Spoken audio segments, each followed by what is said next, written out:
Hello. So, who was here 2 weeks ago?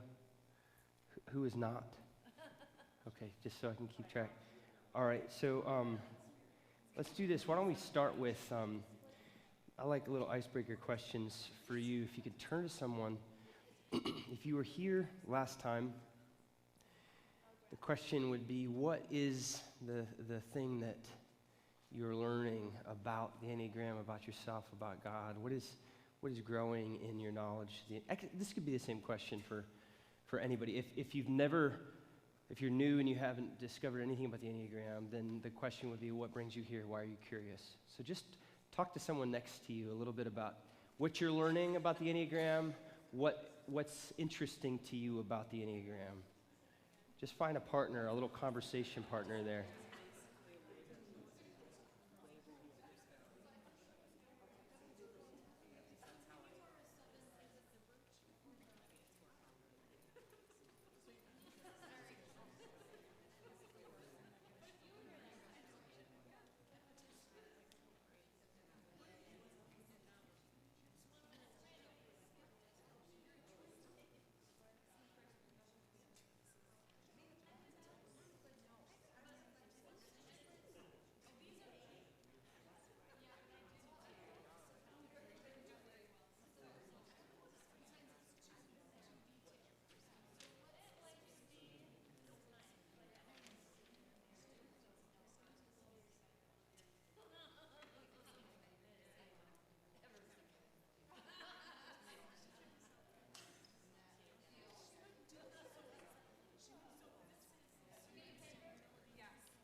I just wanted to, the gift of the church is to know and be known. When I'm with my 7 and 9-year-old, I have a 2.5-year-old, but when I'm with my boys, I like to go to the deep end of the pool, and so, before bed, what is the meaning of life, Casper? What is the meaning of life, Shepherd?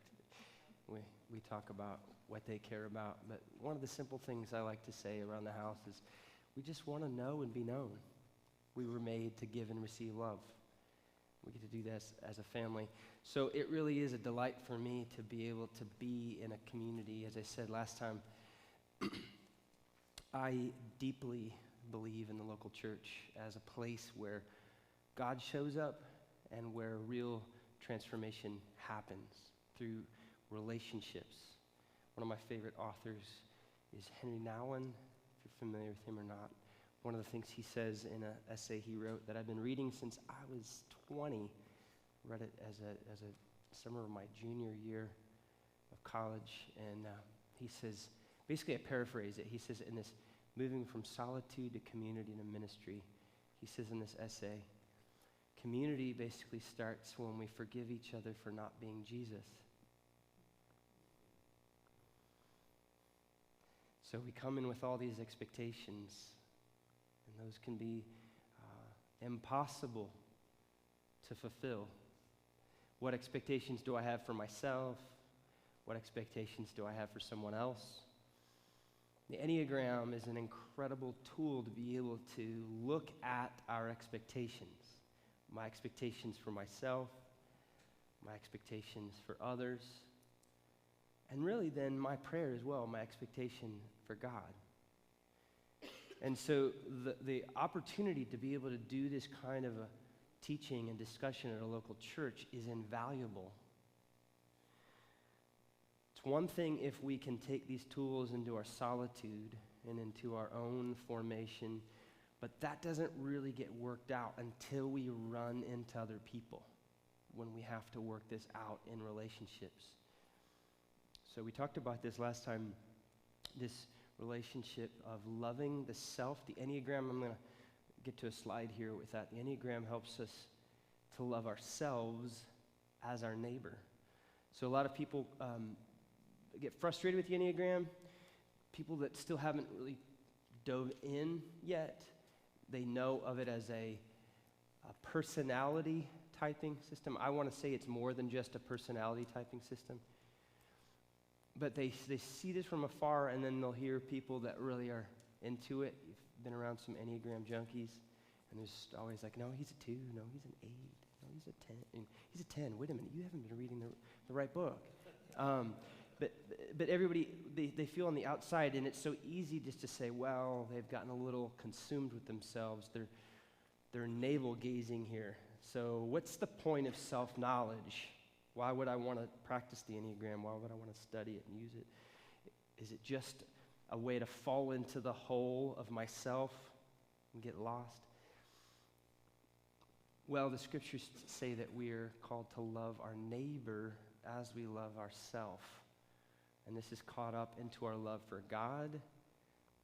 First commandment is to love God, and then our neighbor as ourselves. So this is a 3-part love. So again, I thank you for the gift of being here and sharing with you. I just want to slow down and be a little chatty about the church, just because I'm not part of your congregation and your community. And it's a big deal to have somebody come in out of nowhere. And I just want you to know that my deepest hope is to serve you and this congregation, and that would affect the way that you are together in your love for God. So please feel free at any time to stop me and say, you know what, I have a philosophy degree, and I have graduate degrees and other things. I'm doing a doctoral program in that, and it's so easy for me to geek out. But I really want to be tangible and helpful. So just if any time you're thinking, wait, what's that mean? What are you talking about, Josh? Just go ahead and bother me. And don't be shy, because if you have that question, likely somebody else here is also going, I have no idea where we just went. Because I can get really excited. My main ministry right now, for those of you that are new, I was the worship leader at Hope College for 8 years.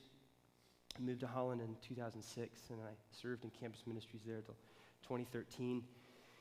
And at the end of that, I transitioned out of corporate public ministry into this wonderful ministry called Spiritual Direction. I was trained by the Catholic nuns at the Dominican Center in Grand Rapids. And my interest in doing a doctoral program at Fuller Seminary is to then take my formation with these Catholic women and to bring it back to my evangelical Protestant roots and to do a lot of biblical work on that. So I did my 3 years of coursework, and now I'm in dissertation phase.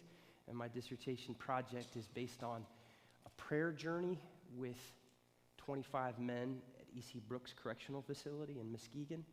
So I go in twice a month for a day to pray with these men.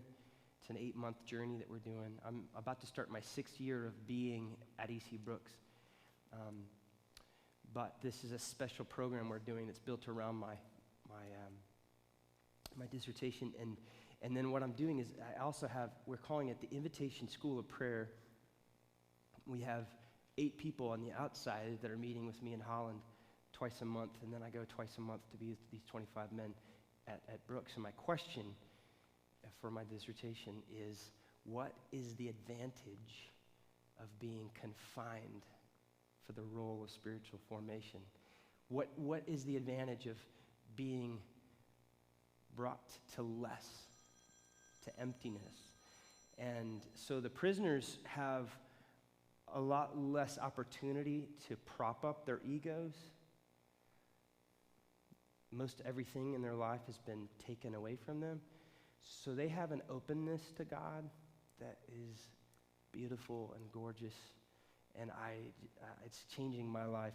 So I just want to tell you a little bit about that. If you have any interest in keeping in touch with me, this is my website, invitationpodcast.org, and you can find me if you have any follow-up questions.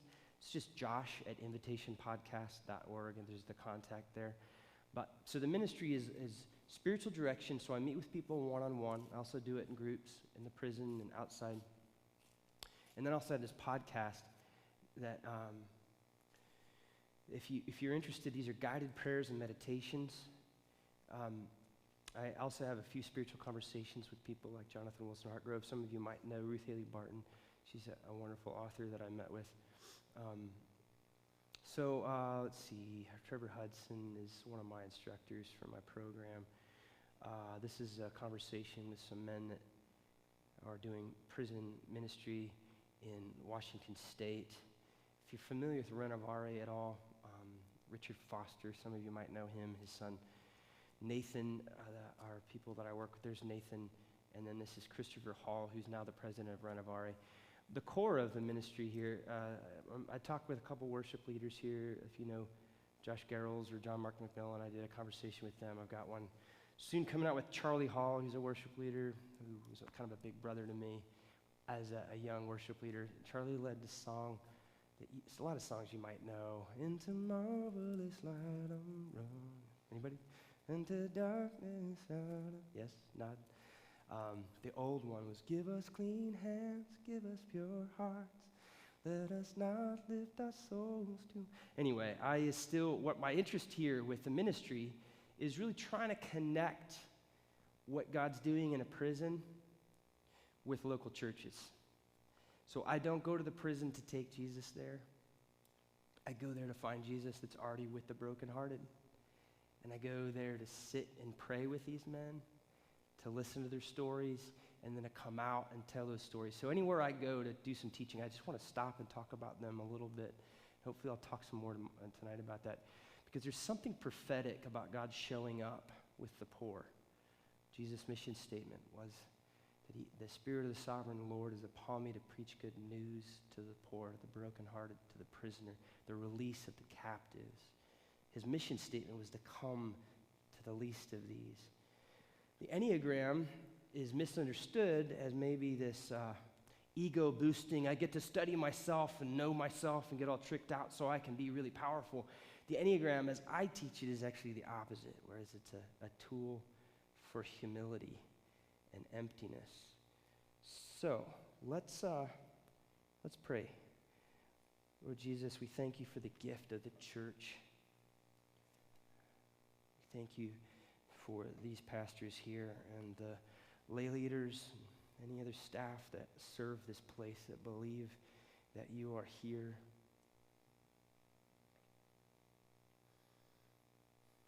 We know there's a lot of people that are struggling to believe that you are here on this earth. And then it's even a struggle to believe that church is worth our investment.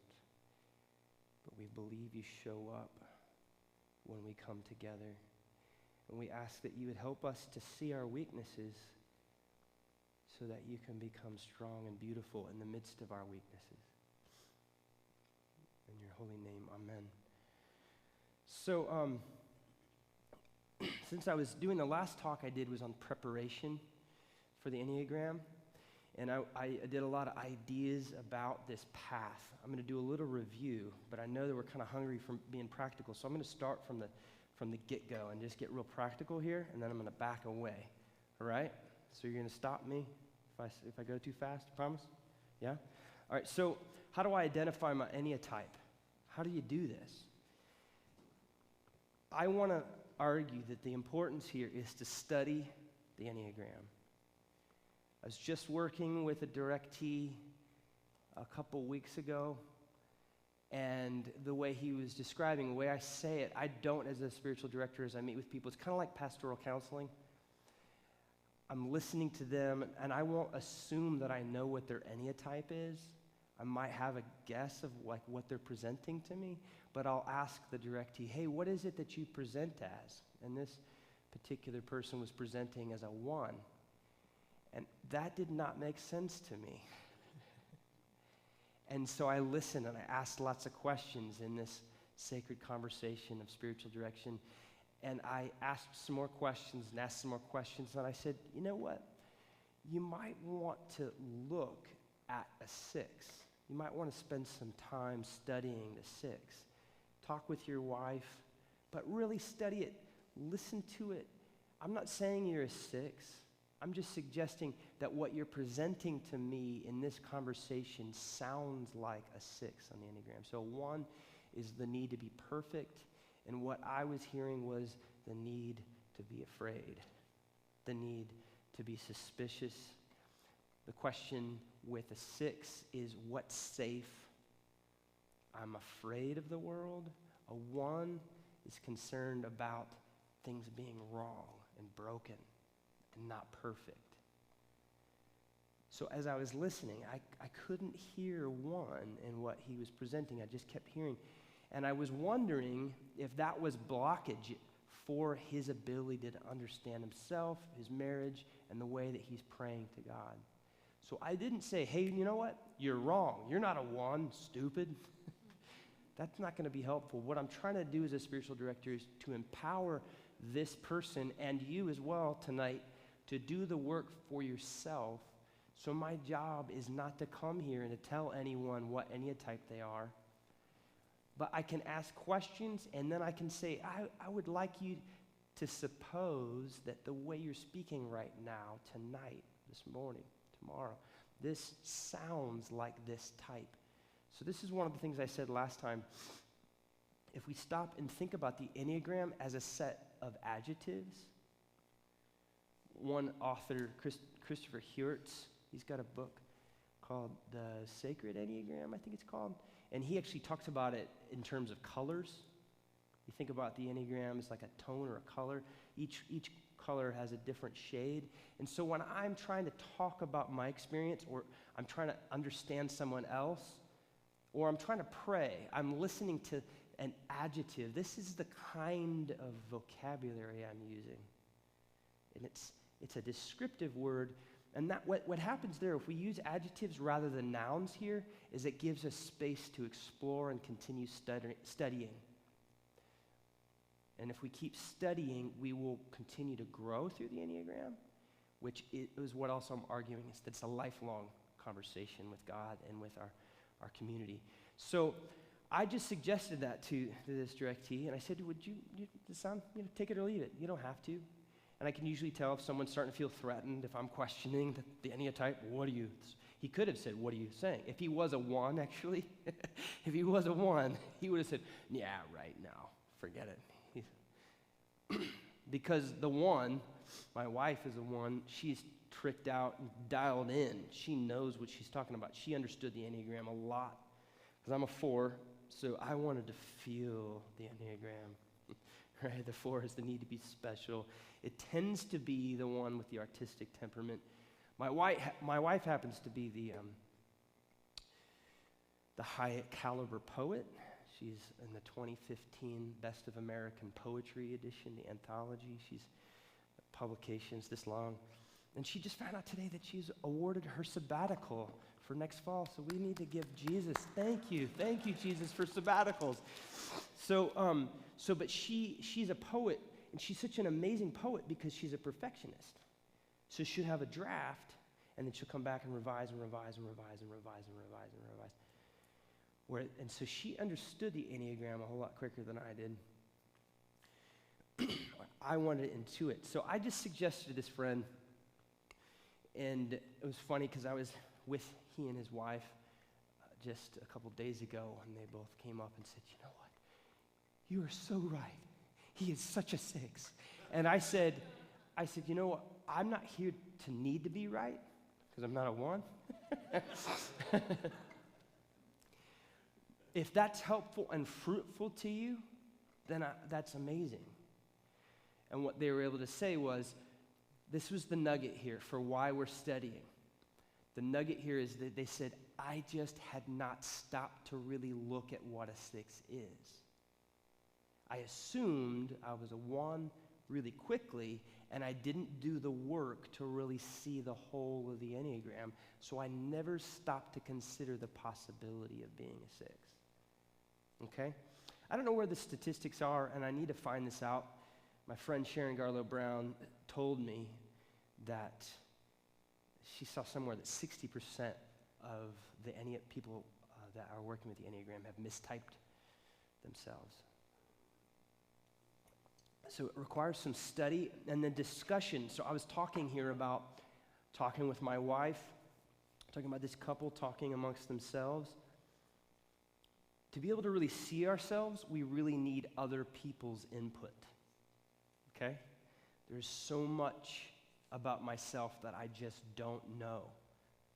I'm so busy living in this world that I can't see myself from the outside, so there's a lot of things that I just assume. I presume this is the way everything should work, because this is my world, just like this, all right? So it really requires us to discuss these things. You can discuss this if you have access to a pastor who's got discernment in this, or a spiritual director, a friend, a mentor, but especially spouses and closest friends, being able to stop. And then, of course, praying about this, asking the Holy Spirit to give you eyes to see, ears to hear. My best friend, I've been kicking around the Enneagram for a while. He lives in Oklahoma, and we try to get together once a year, and he'd been up maybe about 4 years ago. He's an amazing worship leader, and we get together and he's a spiritual friend, and so there's just prayer and God focus whenever I'm around Brad, and we're just kicking around the Enneagram, and all of a sudden we're like, you're a 9. It wasn't like we stopped to really think about it. It just totally made sense.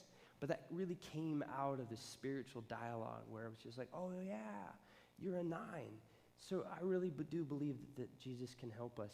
And then, of course, taking your time.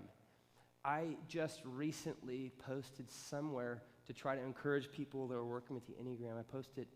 I was on Facebook.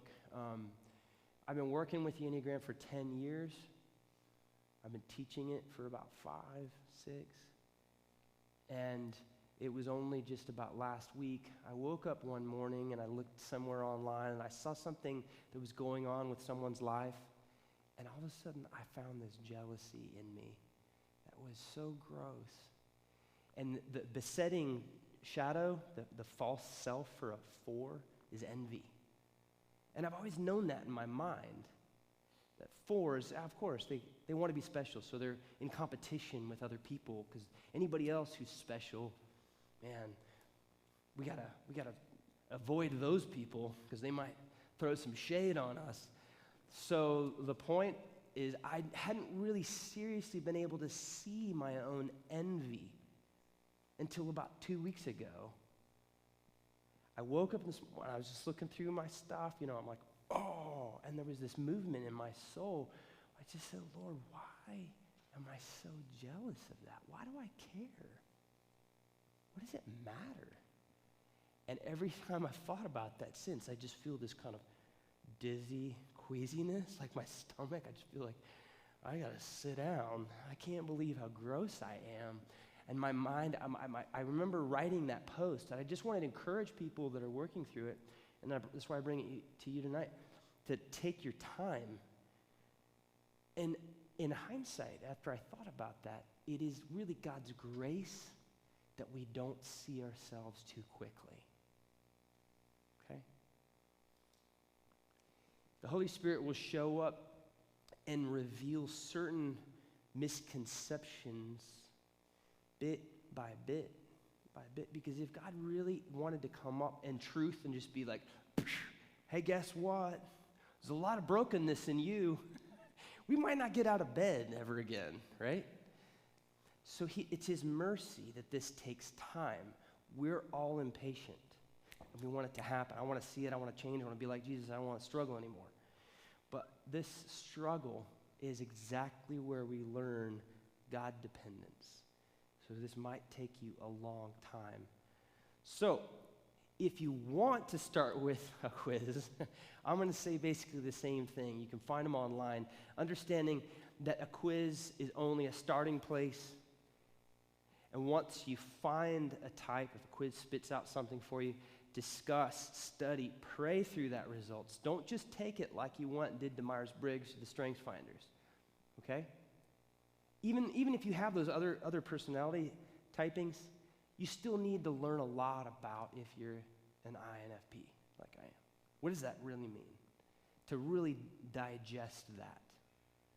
So it's going to take somewhat to be able to see yourself in others and then understand how it's going to take time. My recommendation, if you wanted to use an online resource, I really like the Narrative Enneagram. This is based around the teachings of Helen Palmer. And I really like the way that this is their main web page. If you just look up the Narrative Enneagram, Helen Palmer, what I like about this is you can see step 1. See if I can do this here. Zooming in. Respond to the 9 paragraphs. So they basically give you more things to study. Your quiz is basically, and this is a $10 fee. So they're going to ask you to study. And you're going to read through these paragraphs. And you're going to ask yourself, how well does this as a whole describe me? You might also think about how someone close to you would describe you. So there's that. That's not working like we were hoping it would. Tricky. So, and then 2, they've what's great about this resource is then they've got a set of videos where people are giving testimonies about this is what it is to be a 3. This is what it is to be a 7. Okay? So it's really, I think it's the most thorough online resource that I've found. And does anybody have any other recommendations of something that's really worked for you? Has anybody done an online quiz and found it really, really helpful? Does anybody want to name what that quiz is? One thing that you might want to do with this time that we're in this together is, that's the wrong one. I'm learning tech here. I have 2 different slideshows. No, that's the right one. One result of my two sessions here, I've seen local churches just set up some Enneagram discussion groups, so you could take what we're talking about here and find some people and you could work through a book like Chris Huritz's The Sacred Enneagram. The other one that's really popular that helps people is The Road Back to You. That's probably the most popular one with Susan Stabile, and she's got podcasts where she works through those things, so that would be another way for you to study is by listening. Susan Stabile is Stabile, and that's the book is The Road Back to You, and I can't remember the gentleman that she's with. It's one of the co-authors there. But so there's a lot of resources online for you to dive into this. Okay? So any questions about those resources before I move ahead? Okay, so again, I'm just going to do a little review here. Why are we using the Enneagram? For the sake of self-knowledge, to identify our vocations so that we can serve, be used by God, and also self-knowledge helps us worship God.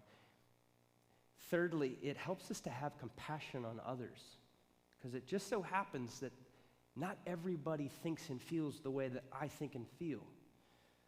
So just really studying these things to really gain some respect that there are, believe it or not, different people in the universe than me, to take that very seriously allows me to have a kind of empathy and compassion for people that just function differently than I do. And then, of course, I was talking last time about self-knowledge is essential for God knowledge. So I'm describing this as a reciprocal relationship between our self-knowledge and God knowledge, because I understand and see God through the lens of my particular heart, mind, soul, and strength. So this is Josh Banner as a 4, and this is God, right? Whatever. We need like a lot of people. God, right? So this is Josh Banner, right? So this is what I see. But yet God's this big. So part of me being able to grow in God knowledge is understanding the strengths and the limitations just of my own personal spirituality, my own personal theology. Here's a frightening thought, Pastor. If you ever stood up here on a Sunday morning and realized that every single person in here has a different theology, probably within roughly the Reformed context, but the way that you're all personally right now thinking about who is Jesus right now. If Jesus is in this room, sure, Jesus can be in this room, but is he in this room? Is he really talking to me? Does he really want to talk to me? Okay, so that's true. So then how do I actually respond? What am I supposed? Well, I pray this way. If you start to think about it, we all have very particular ways of talking about God. I remember one of my closer friends, his wife, they were struggling in the first couple of years of learning how to pursue God together. And she said, I can't say this here in this space, but she said, whoever said that couples who pray together stay together needs to, because she just did not know how to create an opportunity to really open her heart to God with her husband. And I think it was, both ways. Because in those first couple of years, you're just realizing I don't put that much toothpaste on my toothbrush, and I always, and then the toilet paper, and the way I load the dishwasher, and then how in the world am I going to then also be vulnerable enough to say this is how I talk to God? And I'm going to do that in an open. So this is the gift of the Enneagram, is being able to really name it and to see it and to realize, oh, this is what I see. And it's only this. And if I can confess that, then I can realize that there is so much more of God to discover than what I can see. And suddenly Christianity can become exciting again. Right? I know a lot of people whose spiritual life, they might have had a pretty substantial conversion early on, but this when you talk about this with youth groups, the roller coaster, but then as we become adults, it's like, oh, my prayer life in God, I just am glad that I got out of bed and made it to work today, and then I'm paying the bills, and I'm just living my life in this world. But if we stop and we really, really think about how much bigger our possibilities are here, there's so many other ways of talking to God that all of a sudden we can have some new movements with God. So I understand myself better in the context of who I understand God to be. So this is the relationship, that I'm limited in this, but also that I'm saying fundamentally that my self-definition comes out of my personal prayer life. So this is the journey of self-love I talked about a little earlier, and this is finding our vocation. We're fundamentally saying that we all have one vocation.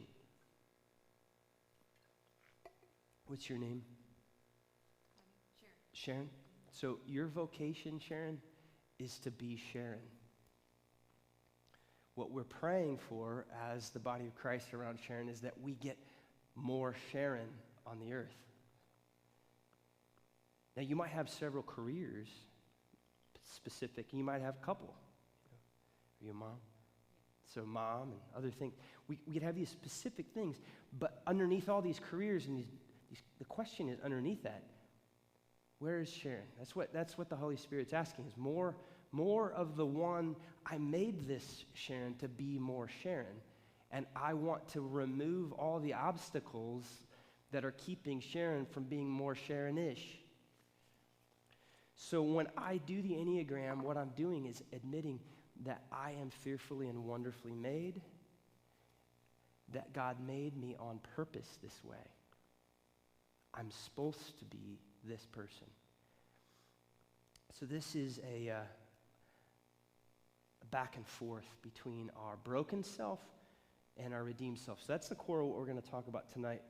So I'm going to skip through that. So I'm calling this waking from our slumber. The Enneagram is a tool to awaken from our slumber. So discerning our vocation and developing God knowledge is like an experience of waking from our sleep. Really is like that in my experience. Coming into more knowledge of God is like the sleep, the confusion, the blurriness of my eyes, the eyes of my heart becoming clear again. The psalmist says, the nearness of God is my good. And I might have said this last time. This is the great hymn, turn your eyes upon Jesus, look full in his wonderful face, and the things of this world will grow strangely clear in the light of his glory and grace. So everything just becomes more clear. I get to see myself and the world a whole lot more clearly through Jesus. So Ephesians 5 describes this, but everything exposed by the light becomes visible. For everything that becomes visible is light. Therefore it says, sleeper, awake. Rise from the dead and Christ will shine on you. Be careful then how you live, not as unwise people, but as wise, making the most of time because the days are evil. That's the main text that I'd love for you to spend time with. If you're going to do the study in the Enneagram, do the study in the scripture of why we're coming to light out of the darkness, why the eyes of our hearts are being cleared so that we can see more spiritually. So this is the distance of that journey of moving from sleep to being awake, is the movement from our from our adapted self to our authentic self, okay? So to add some vocabulary to that, we could say that the adapted self is the false self, the self that by nature and nurture has arrived here. And I have layers of information and misinformation inside of me. I'm narrowed, and then I also have certain malformed understandings of God, some misguided understandings of my wife. I've got hurt and resentment for my neighbors and for anybody who lives and thinks differently than I do. And so in order to make it through the day around all these people that I don't know how to get along with, I've learned how to adapt, how to make it work. And I'm in a process, you're in a process of moving out of that confusion, out of that darkness, to be sanctified into our authentic, true self. That's the awakening of this. Phileena Hurwitz, this is the author I was talking about earlier, this is his wife. She says, we are asleep to our unconscious motivations, and these motivations mask our true self. In essence, we are hiding, and the wounds in our soul remains unhealed, infecting every aspect of our lives. We are so asleep to our reality that we don't know we are hiding behind the masks of our false self. In our slumber, we are unable to distinguish between what is true and what is false. These masks become so familiar to us, they become a part of our very identity.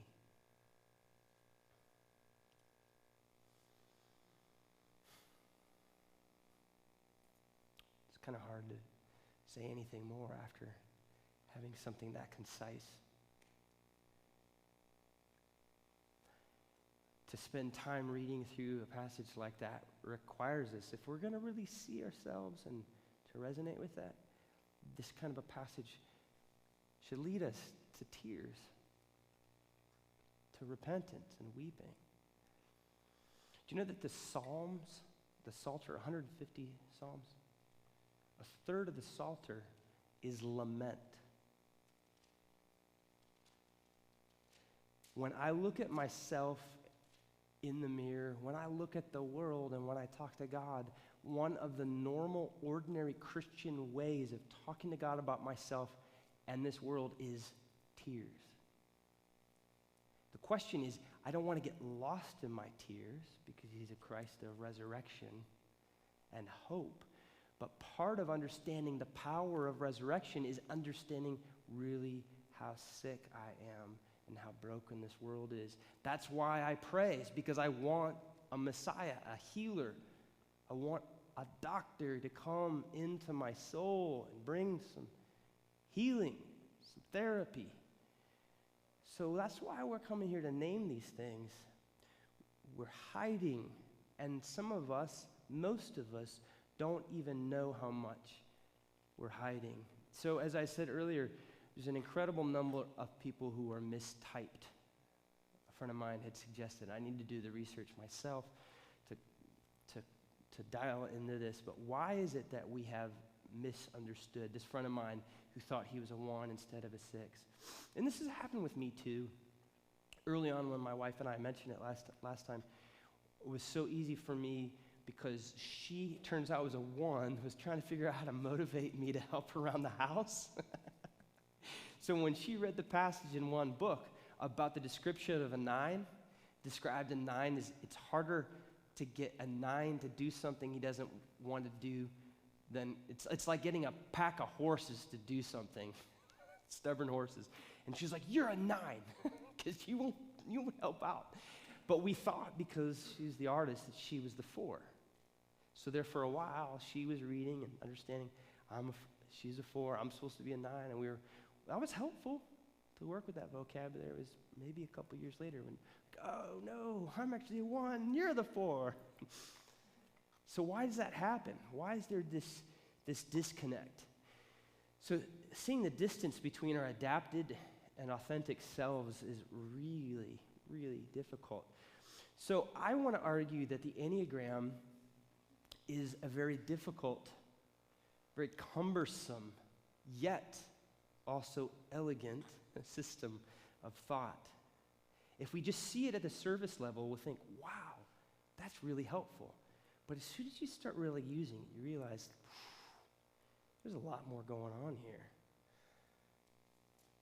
You guys ever buy that? We just got a new Dyson V8 stick broom. That's the allergy, the dog thing. I just went ahead and splurged. Got an early Christmas present, right? And what I was afraid of was getting this thing, and I was afraid, there's going to be a whole new learning curve to use this vacuum. And sometimes you buy these things and you realize it's just too much work. This thing is so much more complicated, and it's actually helping me. You should have that experience at some point with the Enneagram. You should have several experiences with that. This should not be easy, okay? We should be pursuing the Enneagram in a way that causes us to want to ask God for help, all right? There's a lot more going on here than what we just see from the nice image, all right? So I want to say that it is difficult because it is appropriately nuanced and dynamic in the way that you and I are nuanced and dynamic. And I think our culture is in need of some freedom for nuance, all right? I had this experience pretty regularly with my kids, 7 and 9, where my wife and I will be in the kitchen talking about something that's really important, and they'll hear something, from the other side of the house, and they're like, hey, wait, what was that? What are you talking about?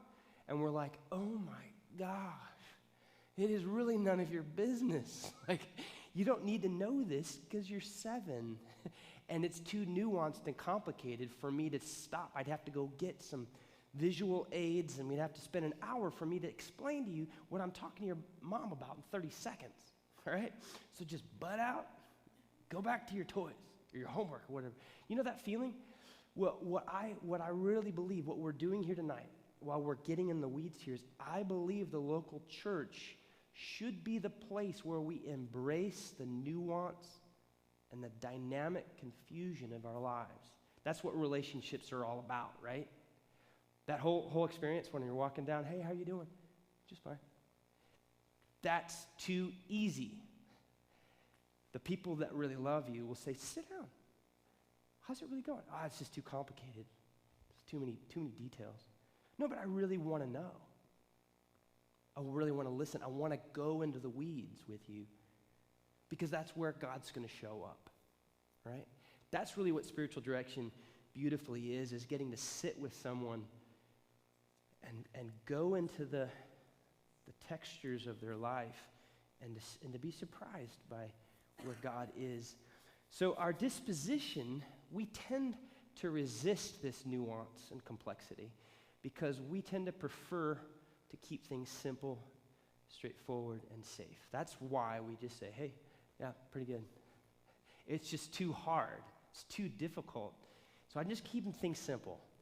And the last time I opened myself up to someone and became vulnerable, it just didn't go well. So I'm self-protecting right now. I'm surviving here. So I'm not going to get into the hard things with you because I don't trust you yet. That's really appropriate.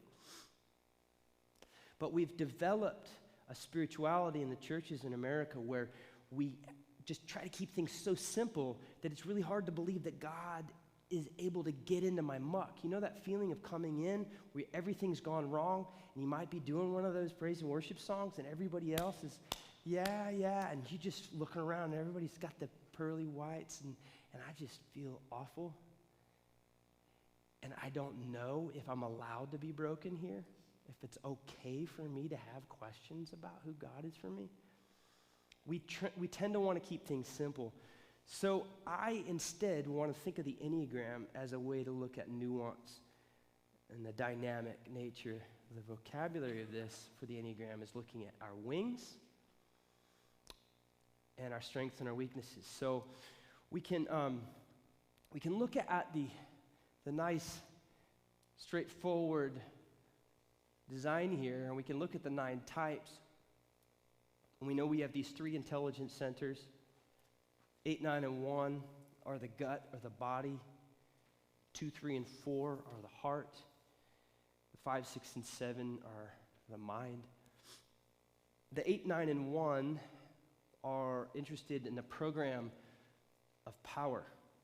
That's where they get their happiness, of being able to have a sense of agency. We can get things done. Things can be changed. The 2, 3, and 4 are concerned with esteem, with being recognized, being noticed. Different ways, different nuances of that.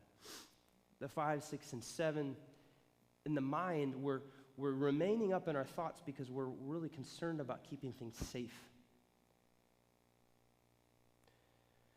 So this is what's so surprising about the 7s, and I'm still learning about this in the 7, is that the 7, the type here, the enthusiast, this is the one who needs to avoid pain, and stereotypically the 7 is the one who wants to have a good time. They like to party. And that could be good parties as well as bad parties, depending on how redeemed or broken you are, right? So the issue with the 7 then, it's so surprising that the one who wants to have as much fun, they're actually a mental person. And they're calculating, and what's happening is they're walking around in their life, and they see some sort of danger and some pain, and they're like, there's some trouble down that street. Let's go over here and have some fun, because I don't want to think about it. That's too nuanced and complicated down that street. I really want to keep things simple, and we can go shopping. We can go on a vacation, go out to dinner, invite our best friends over. Let's play a board game. No, we don't need to get too serious and intense. Just keep it light. So that's just one caricature of the way of looking at that. That's hard right now, just to see each of these individual types. We could spend time, and we will go a bit more on each of them. But it's one thing just to stop and look at each of those Enneatypes, and then to really think about the relationships of these triads. That's some work already. Can I get a witness? Anybody? Does it already feel difficult? So to go to the next level, what most of the quizzes online will report for you is your wing. They'd say, for me, they'd probably say I'm a 4, wing 5. So the wings then, as we're understanding that wherever you are, whatever you're closest to here, that will reveal. So, like talking about myself, if you can see this a little better. So if I'm a 4, I'm not learning how we were trying to figure out how to cast this thing, and now we're back to my website. You want to come fix this for me? So just imagine 4, wing 5. So the question with the wings are, underneath this is the question, can I change in my Enneatype? The research behind this is that no, you can't change your fundamental Enneatype. What you actually change is how you gravitate between your wings and also how you go to your strengths and your weaknesses. Now you begin to embrace the larger scope of the Enneagram as a whole. Okay? So for me, it's very easy for me to see that I'm 4-wing 5. My father's a 5. So growing up in that home, he drew out of me this question of the big picture as an attorney. I think I said that story last time. He would say to me, "It still hurts. Son, there's a lot of words coming out of your mouth, but you have yet to say something." Because I'm over here feeling things. Dad, don't you see how beautiful my emotions are? No, what's the point? Let's see the big picture. What's the target here? Let's look at the landscape. Let's get out. No, none of that mucky emotions. And that's amazing. He's an incredible high-end attorney, right? They do, but they don't want to get lost in him. They don't want to stop and enjoy it. The 5 will want to map it, but they won't want to go into it.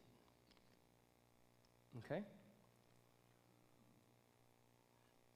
Some 5s with the Enneagram, they might want to know the vocabulary of it, but it's still an abstract sense. So the 5s, their struggle as a 5 is because they're trying to think about safety, they look over at a 4 and largely go, danger, you're going to get lost in all those feelings.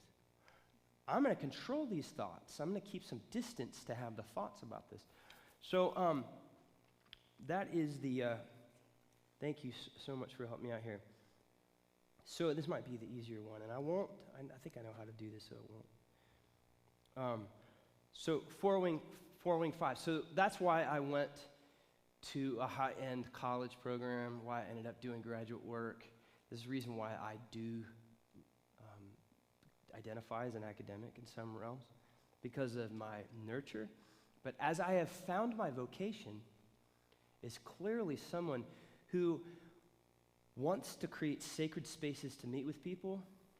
Turns out my favorite place to pray with people is in a prison. And what's crazy is that now that I know that's what I really love to do, I want to go to churches like yours and talk about it. So that means I go over to the wing 3, and I develop a nonprofit like I have. 3 is the entrepreneur, the one who likes to succeed. The entrepreneur, the trouble with this, we all need people to build things like the 3s. The problem with the 3s is if they're not working out of a redeemed sense of what's motivating them, then they'll just start marketing and producing more widgets and selling lots and lots of widgets, and then they'll end up with a really vacuous sense of like, I don't even know if I like widgets. But I like scoring, I like winning, but I don't know why I'm winning. So if we tie that need for enterprise and creativity deeply into the formation of Jesus, that I like to build things, but it's not about building and puffing up my ego. So when I go to my wing, as I am healing and maturing, I'm moving out of just being the 5, and I'm enjoying the 3 and surprised at myself that I bought a really nice camera and I'm doing these little videos trying to reach people and talk about prison stories and got a podcast, things I would never have done before because I was too afraid, too self-conscious, too loaded with so many feelings, all right? So it was easier as a really emotional kid to go over and just practice cerebral stuff, just to turn it off and just go be an academic. It was too scary to go risk and actually show up with people and say, hey, you know what? What I've got is really going to help you. God's in what I'm talking. That would be way too vulnerable. So as I'm redeemed, I'm swinging over here to the 3. So does anybody else want to take a tour here? If you know what you want to be a guinea pig for us? What Enneatype you are? What Enneatype are you? You believe you're 9. Do you have a sense of your wing? You don't have one? Okay. So what do you know about yourself that affirms that you definitely are a 9? That you don't like conflict, all right? So you thought you were a 6 for a while? So Do you, so if you really hate conflict, what you're probably doing is you're aware that there's trouble around you. You can see the trouble, things that are broken, but I see it, but I'm just not going to go there. And your thought here, that if you were a 6, you'd be worried about this because you wanted to be safe. As a 9, you're pushing away from it just because you want to make sure everybody's okay. The top up here is a peacemaker, right? So the peacemaker up here, there's a reason why we understand the 9 at the top of the Enneagram, is that every really healthy community will have some healthy 9s somewhere. This is the person that's just a non-threatening presence. And so in the redeemed self, there is a way that you are. Do you like hospitality? Do you like making sure everybody's okay in a room? What does that look like for you? How do you practically practice hospitality in ways that you find joy? Well, if they ever have people over and always ask me, like, are you having fun? You having fun? Do they have enough food? Yeah. You want to sit in this chair? I hate it if people are on the mat. Okay. And so this really has to do with wanting to make sure that everything's okay with these people. Whereas the 6 would maybe have that same gut thought of like, there's trouble going on here, but the 6 doesn't really care about whether or not people like them or not. The 6 is going to be like, see you later. Well, I'm going over here into this house, and you guys could fall off a cliff for all I care, because that's just scary right there. All right? It doesn't have to be quite that, bombastic, but that's the inner movement here. So if we're going to look at your wings then, when you notice that when you have a sense that there's something wrong around you, do you tend to have a sense that it's the way things are getting done, like details, like you could just see like something in the system or the functionality of an organization or certain relationships, like the gears are not working? Or do you tend to have just a sense that there's some really, really wrong things in the world today? There's injustices around me. The first one, okay? So the suspicion then, if I was doing direction with you, will we spend time looking at 9 wing 1? Because what she's noticing, what she's attuned to, for better or worse, we're not assigning any judgment here, is that a lot of the reason why she's moving away in 9 energy to not cause any trouble is because she's really got a sense that there's some things that are really broken in the way things could work better if we just kind of tweak this and tweak that and so, and it probably feels really great when somebody else comes in to make sure that those things are done, and I'll cooperate with that, but I'm not going to start that process, right? So that's a 9 wing 1, whereas if she was an 8, at some point the question in your healing, if you're at 9 wing 1, the question is, can you ever really allow yourself to be angry? Can you imagine that anger actually might be good? That there's some broken things in the world. This is where intercession comes from. This is where we really pray that prophetic God change this world. Come, God, heal our land. So the 8 energy is not necessarily wrong. It's not wrong to be angry. The question is, what do you do with your anger?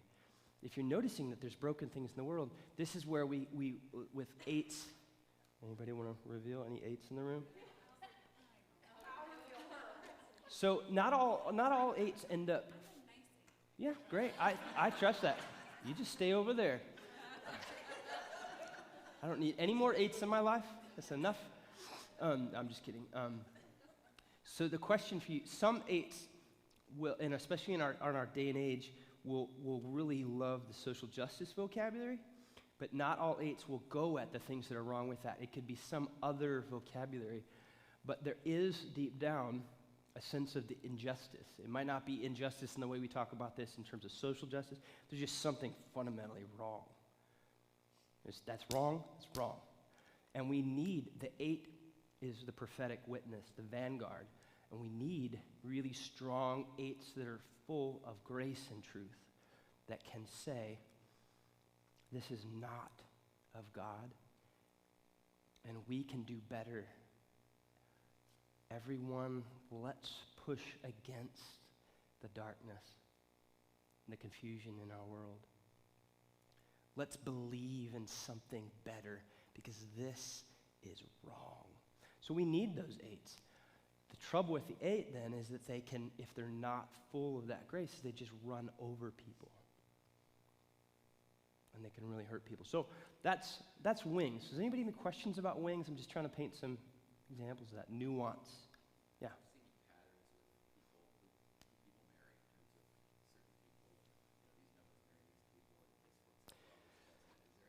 There is no, that I know of, like set arrangements. There is a fantastic book.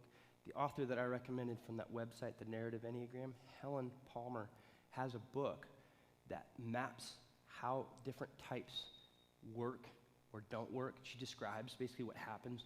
And part of the book is what that looks like in working relationships, and then part of the book is in marriage relationships.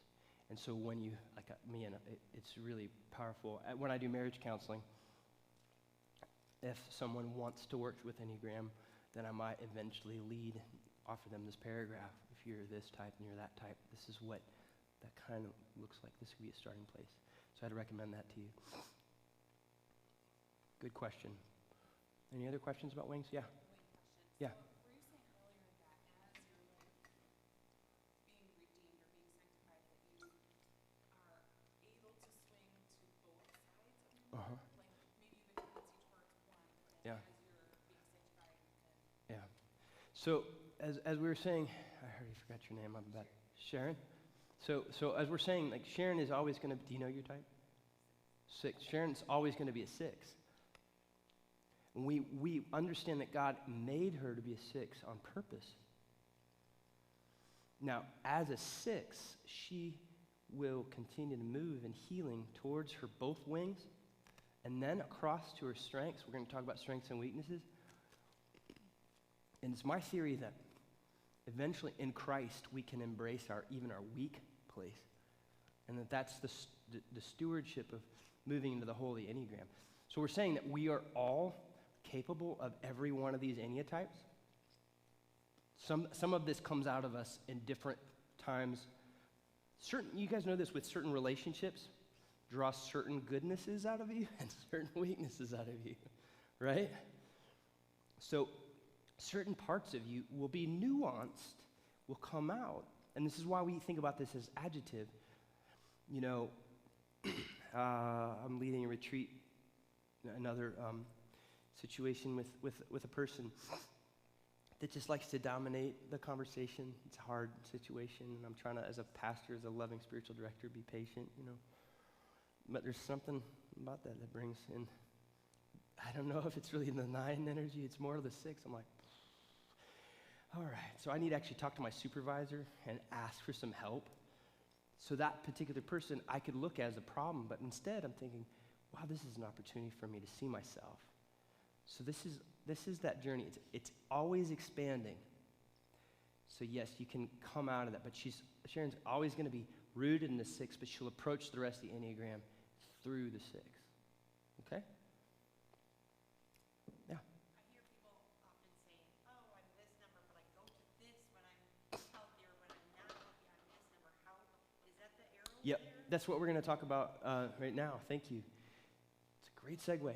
So, what a 2 thing. No, actually, they could be a 5. Well, I'm just wanting to get it mapped. I want to know. So what's interesting, I don't know why the original designers of this diagram put the arrows in one direction. So again, it's easier for me to begin with my own story. So as a 4, I go to a 1 in strength.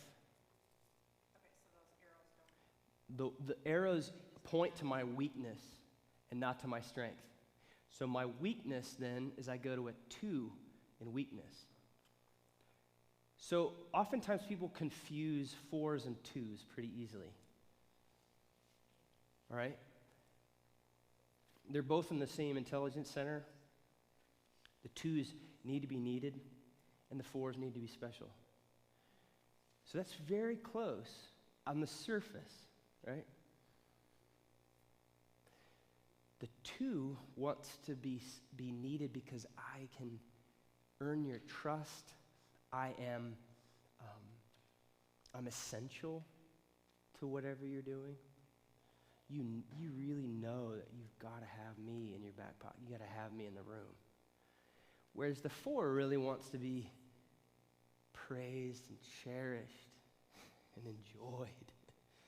All right? So when I go to a 2 in my weakness and I start thinking, hey, well, what can I do to help? How are you, what are you doing? And I start like going, I am trying to trick people into thinking I'm special, but I'm doing that by going to an extent that's really outside of my inner resources. I'm running around trying to be special by doing something that doesn't come naturally to me. And I can tell that. Sometimes I have to go and be a 2. It's really healthy for me to step out and do, but if I'm doing it a lot, so this would be like if I do a lot of volunteer work without pay. I'm a freelance worker, and I really need to make sure I'm bringing some money in for my family.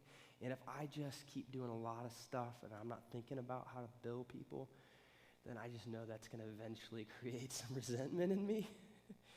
Because I want to know that people are going to value my time because I'm special. I got some good things to do, right?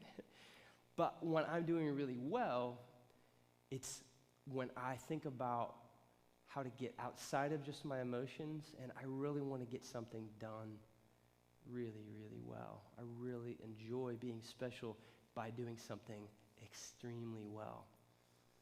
So I just finished doing this building. It's a new garage with this apartment above it, and the room is multi-use space. It's really an apartment, but it's also a recording studio. It's got a wood fire stove, and putting the kitchenette together. I've been working on this thing for 4 years. I started doing the carpentry with it and the siding and things like that last April. 2 weeks ago was the first week that I did not pick up a hammer or a saw or something because I love this. God's called me to it. I'm having so much fun.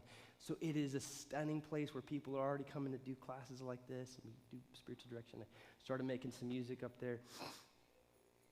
And I'm getting to be a 1. So, somebody else want to talk about their type and where they go in strengths and weaknesses? Yes, ma'am. This is kind of answering for me now because I've always thought I was a 1. About 2 years ago, I started changing, realizing that I was leaning more toward a 5. Mm-hmm. And it's kind of interesting because I see myself more as someone who sits back, watches, sees what's going on, but at the same time, I'm pushed into being more out there and more of an extrovert. So people see me more as a talker instead of thinker. It's just, it gets really confusing. It does. This is the study and the work of it. So you do feel resonance with a 5 now? You have a sense of 5? So here in this situation, then you're going to go to an 8 in strength and a 7 in weakness. And it would be easy for you to mistake a 1 because a 1 goes to a 7 in strength. So, like I said, my wife's a 1, so she really loves going dancing, right? If she's, and I don't like dancing, if she's really like been working hard, getting things perfect, then she needs these pressure valves, and it's healthy for her just to literally let her hair down and go out and have some fun. Got to do that. But for you, if you really are a 5, you're realizing that when you're doing that, that's probably a darkness for you, a place where you're getting stuck, where you're just kind of losing yourself, giving yourself permission to just kind of disappear into some dissipation. But if you're able to go to an 8, maybe if you're saying that you're talking more and you're saying more, it's probably because you're learning to see things as a 5 and then get in touch with your gut and to go, you know what, there's some things that really do matter, and I need to talk about it. So that would be a sign of your healing. You see that? Anybody else want to play here? Yeah. Sure, do me. I'm a 7. A 7. Now, do you resonate with 7? Does that feel good to you? So in what ways do you identify with being a 7? Well, basically everything Mhm. and I like to go have fun, Mhm. and I avoid pain at all Mhm. costs. Do people look forward to being with you because they know that you're going to help them have a good time? Yes. To let your hair down? Okay. So the problem then is if you go to a 1 as a 7 and you're trying to, if somebody's asking you to be perfect and get things really, really nailed down, what happens? Get mad. You get mad. You feel trapped. Yep. And you feel kind of like, how do you experience that anger? Is it thoughts that race around inside of you? I get real quiet. If I get angry, I get quiet. Okay, so in its thoughts, really, it's like, I don't know what's going, this is panic. So this is the intelligence center of the mind, so wrong, like this is not my world. This is not healthy. So the anger, this is what's crazy is that we each experience anger in different ways. So for a 7, the anger becomes this, probably a hamster wheel that's spinning around. And then you get quiet. You get quiet because it's out of form for you to be able to be the one to go, hey, you know what? That's not right. I don't want to do this. You're the guy who's supposed to have some good times. Does that resonate? Yeah. Yep. So then you go to strength then, when you're doing really well, is when you're able in relationships and in work to be able to stop and, hey guys, before we go and do that, let's just stop and get like a larger picture of what's wise here. Does that resonate with you at all? So you see how that would be a healing growth for a 7? A 7 in the dark place would just be like, I'm just always thinking about my ability to stay safe and to have fun and to keep things light. But in my healing, I'm realizing, actually, I got to sober up and realize there's more going on here than just me. And I need to just defer. I need to question myself and see a bigger picture before I go party. Or maybe party through it that way. Actually, what's true about this is one of my friends is a worship leader, and I believe he's a 7. He thinks he's a 4, but I'm right. He's wrong. But what's amazing is that he is like a curator, and he's really great at networking and creating relationships. And he like has this whole vocabulary for all these songs, old and new. He studies hymnody. And the way I see him as a redeemed, healing 7 is that his way of having fun is the way that he acts like a 5 with the worship vocabulary. He's got this huge network of all these relationships. So when he's doing really well, he has this crazy fun way of curating and creating large networking dialogues about what's happening in worship music. See how that works? Anybody else?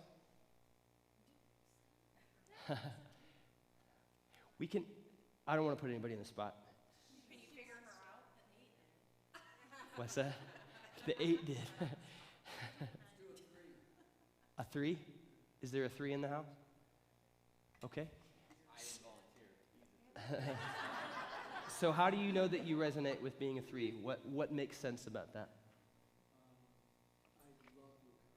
My life is about getting things done. Get her done. We talked about that. So 3, then, in your weakness, it's going to be, this is an interesting with this center. There's a whole lot more. We could just do a whole night about these relationships between 6, 3, and 9. But so for a 3, you're going to be doing poorly when you just shut down and start becoming a couch potato because you're wanting to get things done. You're made to get things done. If you just shut down, then something's broken, something's suffering in your life and in your context. There's probably been some resignation where you've just given up. And it might not be you giving up in all these things, but you get up in this thing, and so that causes a trigger, and so I'm just I'm paralyzed. And then the healthy part would be then as a 6, when you're going to that in your strength, is the fact that you're thinking, all right, there's a lot of things I can get done, but what's the safest, what's the smartest use of my energy, my enterprise? How do I think about this? And for your sake, this is really good as a pastor, this combination.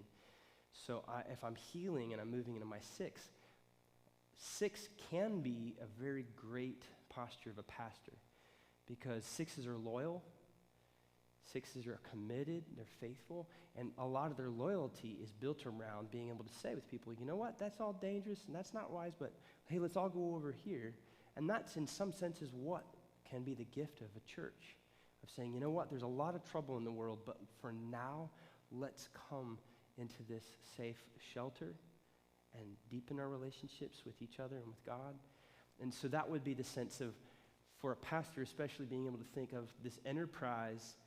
I'm going to posture that in a way that moves towards loyalty and thinking about what's wise and careful. All right? We can play with that some more.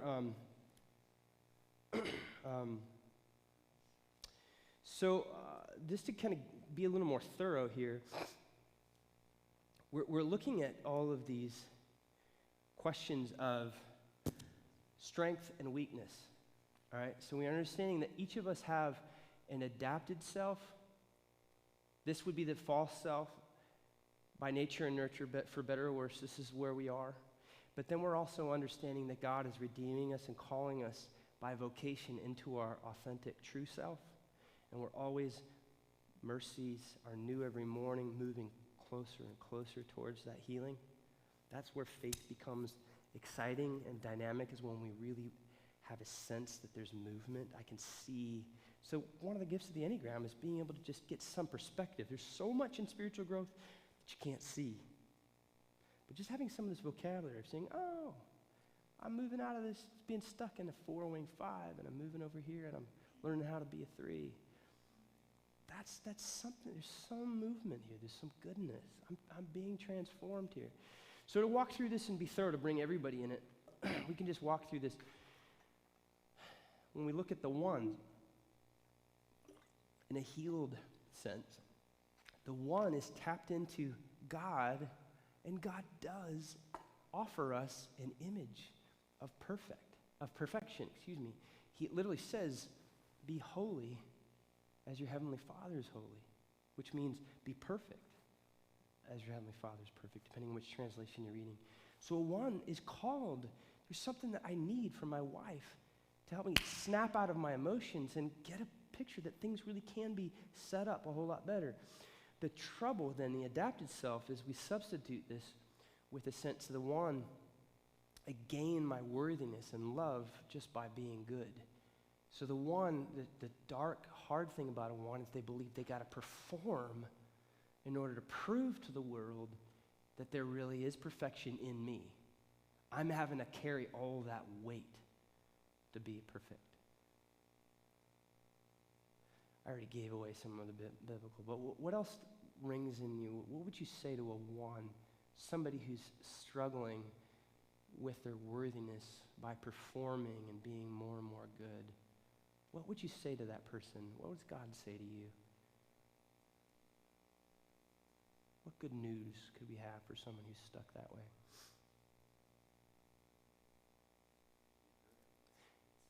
Yeah, we can't earn this. There is no ability for us to attain perfection. You could say, come to me, all you who are weary. Matthew 11. Come, learn from me. Take my yoke upon you. Learn from me, for my yoke is easy and my burden is light. My desire is to give you rest. Stop trying to earn. You can't earn it. I already love you with an everlasting love. So if we go to 2 then, the perceived desire here is that 2s deep down can be people who impart to us a sense of God's unconditional love. Make sure we're doing okay on time here. Which time do I have? Okay, this is about up here. So I'm just going to run through these just so you can see this. I'm just going to talk you through this. The 2 substitutes that sense of God's unconditional love with, I get what I need by the way that I give. It's another kind of earning, but it's surprisingly how the 2 takes unconditional love and makes it conditional.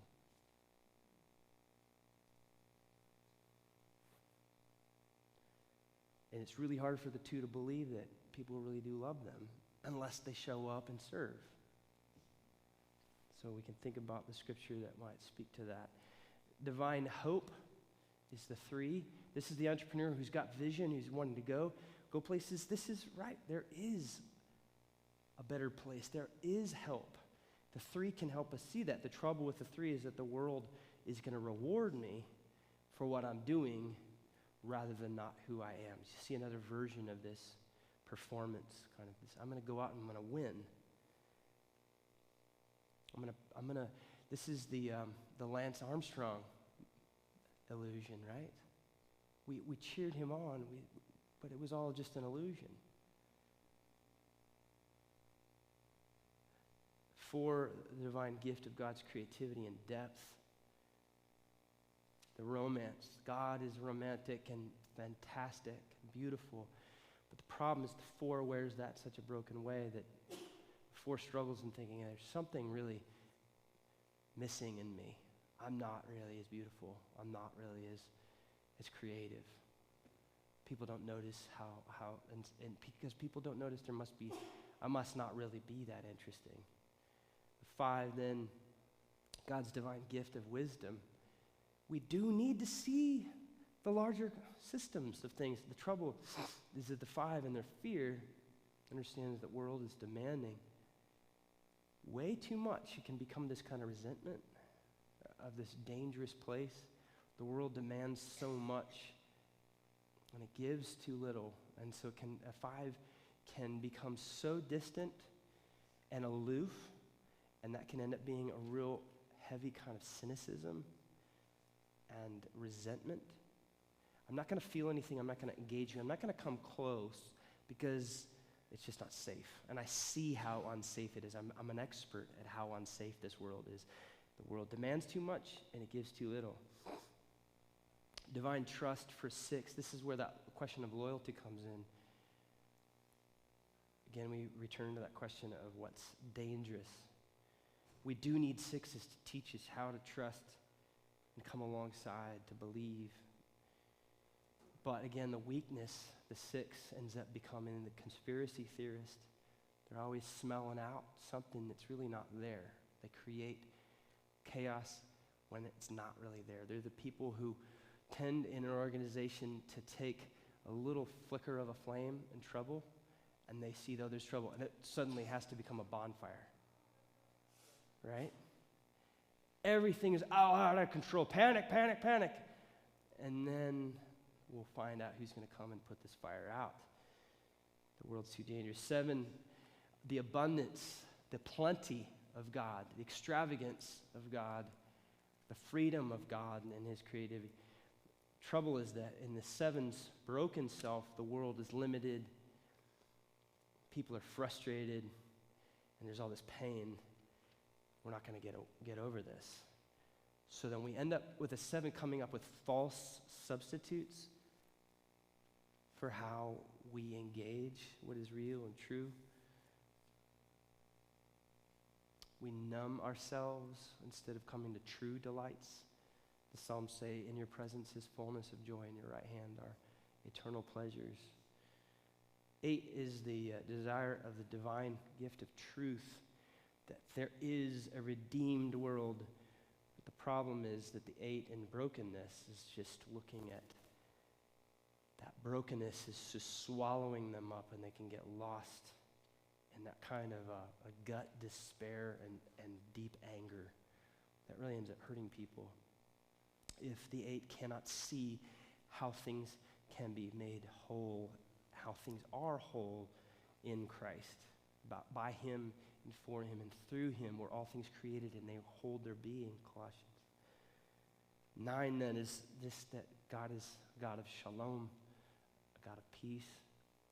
We do want peace.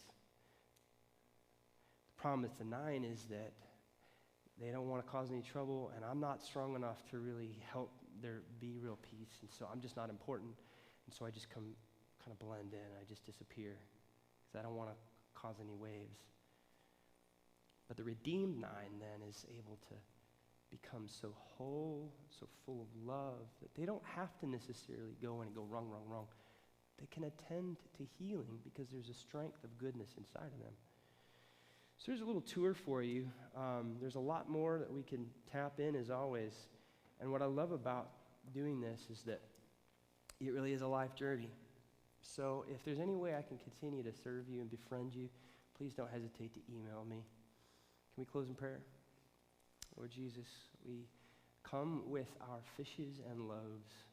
We come with our small things, believing in a God of abundance. Would you multiply what we have?